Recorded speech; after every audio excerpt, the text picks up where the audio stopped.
ওং নমঃ ভগবতে বাসুদেবায়। শ্রীমদ্ ভগবদ্গীতা চতুর্দশ অধ্যায় গুণত্রয় বিভাগ যোগ। হরে কৃষ্ণ। আজ আমরা 16 নম্বর শ্লোকটি শুনব। কর্মণঃ সুকৃতস্যাহু সাত্ত্বিকং নির্মলং ফলম রজসস্তু ফলং দুঃখম অজ্ঞানং তমসঃ ফলম। অনুবাদ: সুকৃতি সম্পন্ন সাত্ত্বিক কর্মের ফলকে নির্মল, রাজসিক কর্মের ফলকে দুঃখময় এবং তামসিক কর্মের ফলকে অজ্ঞান বলা হয়।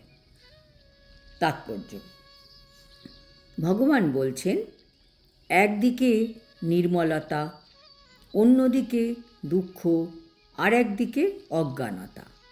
এই সব থেকে আমাদের উদ্ধার করতে হবে। যারা সত্যগুণের অধিকারী তারা জানেন কোনটি পুণ্যকর্ম আর কোনটি পাপকর্ম। তারা সবসময় পুণ্যকর্ম করে, তাই তারা পবিত্র থাকে। মুনি ঋষিরা সত্যগুণে থাকার ফলে সব রকমের মোহ থেকে মুক্ত হয়ে আনন্দময় থাকেন। কিন্তু যাদের মধ্যে রজগুণ বেশি, তারা সবসময় ক্লেশদায়ক থাকে। জড় সুখ লাভের জন্য আমরা যতই চেষ্টা করি না কেন, তার পরিণাম হচ্ছে দুঃখময়। দৃষ্টান্তস্বরূপ বলা যায়, কেউ যদি গগনচুম্বী অট্টালিকা তৈরি করতে চায়, তাহলে সেটি তৈরি করবার জন্য কত মানুষকে কত রকম ক্লেশ স্বীকার করতে হয়। বাড়িটি যে তৈরি করছে তাকেও অনেক কষ্ট করে প্রচুর অর্থ জোগাড় করতে হয়। যাদের দিয়ে সে বাড়ি তৈরির কাজ করাচ্ছে তাদেরও কঠোর পরিশ্রম করতে হয়। সবটাই ক্লেশদায়ক।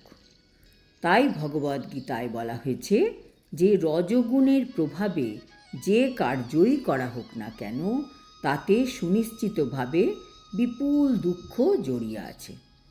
তাতে হয়তো তথাকথিত একটু মানসিক সুখ থাকতে পারে, এই বাড়িটি আমার অথবা এই ধন সম্পদ আমার, কিন্তু সেটি যথার্থ সুখ নয়। তমগুণের তো আর কথাই নেই। তমগুণের দ্বারা প্রভাবিত ব্যক্তি হয় অজ্ঞান, কাজেই সে যে কর্মই করুক তার কর্মের ফলস্বরূপ সে বর্তমানে দুঃখ ভোগ করে এবং ভবিষ্যতে সে পশুজন্ম প্রাপ্ত হয়। পশু জীবন সবসময় দুঃখময়, কিন্তু যেহেতু তারা মায়ার দ্বারা মোহাচ্ছন্ন থাকে, তাই তারা তাদের দুঃখটা উপলব্ধি করতে পারে না। তমগুণের দ্বারা আচ্ছন্ন থাকার ফলে মানুষ নিরীহ পশুদের হত্যা করে। পশুঘাতক যে, তিনি কিন্তু জানে না যে ভবিষ্যতে সেই পশুগুলি উপযুক্ত দেহপ্রাপ্ত হয়ে তাদের হত্যা করবে। সেটি প্রকৃতির নিয়ম। মানব সমাজে কেউ যদি কোনো মানুষকে হত্যা করে তাহলে তার ফাঁসি হয়, সেটি রাষ্ট্রের নিয়ম। অজ্ঞতার ফলে মানুষ বুঝতে পারে না যে পরমেশ্বরের দ্বারা নিয়ন্ত্রিত একটি পূর্ণ রাজ্য আছে। প্রতিটি প্রাণী পরমেশ্বর ভগবানের সন্তান, এবং একটি পিঁপড়ে হত্যা করা হলেও তিনি সেটি বরদাস্ত করেন না। সেই জন্য আমাদের মাশুল দিতে হয়। তাই রসনা তৃপ্তির জন্য পশু হত্যা করা নিকৃষ্টতম অজ্ঞতা। মানুষের পশু হত্যা করার কোনো প্রয়োজনীয়তা নেই, কারণ মানুষের জন্য ভগবান কত সুন্দর সুন্দর জিনিস দিয়েছেন। কিন্তু তা সত্ত্বেও কেউ যদি পশু মাংস আহারে প্রবৃত্ত হয়, তাহলে বুঝতে হবে যে তমগুণের দ্বারা আচ্ছন্ন হয়ে কর্ম করছে এবং তার ভবিষ্যৎ অত্যন্ত অন্ধকারাচ্ছন্ন করে তুলছে। সব রকম পশু হত্যার মধ্যে গো হত্যা সবথেকে জঘন্যতম কার্য, কারণ দুগ্ধদানের মাধ্যমে গাভী আমাদের সব রকমের সুখ প্রদান করে থাকে। গো হত্যা সব রকমের পাপকর্মের মধ্যে সবথেকে নিকৃষ্টতম অপরাধ।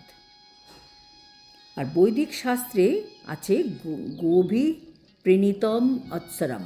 কথাটি ইঙ্গিত করে যে গাভীর দুধের দ্বারা সর্বতোভাবে প্রীতিলাভ করবার পরেও যে মানুষ গোহত্যা করতে চায় সে অত্যন্ত গভীরভাবে তমসাচ্ছন্ন। বৈদিক শাস্ত্রে একটি প্রার্থনায় বলা হয়েছে, নমো ব্রহ্মণ্য দেবায় গো ব্রাহ্মণ্য হিতায় চ জগদ্ধিতায় কৃষ্ণায় গোবিন্দায় নমো নমঃ। হে কৃষ্ণ, হে গোবিন্দ, তুমি গাভী ও ব্রাহ্মণদের হিতাকাঙ্ক্ষী এবং তুমি সমগ্র মানব সমাজ ও সমগ্র জগতের হিতাকাঙ্ক্ষী। তোমাকে প্রণাম করি।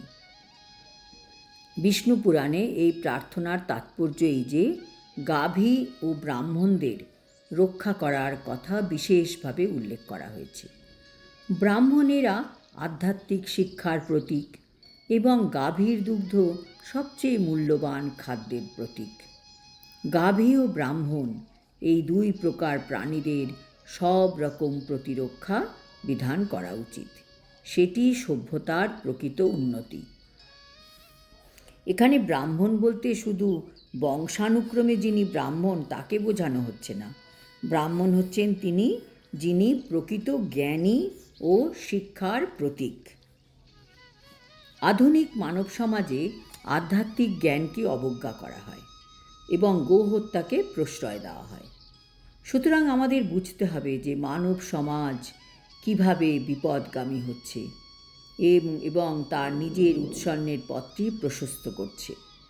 যে সভ্যতা মানুষকে পরবর্তী জীবনে পশুতে পরিণত হওয়ার পথে পরিচালিত করে সেটি অবশ্যই মানব সভ্যতা নয়।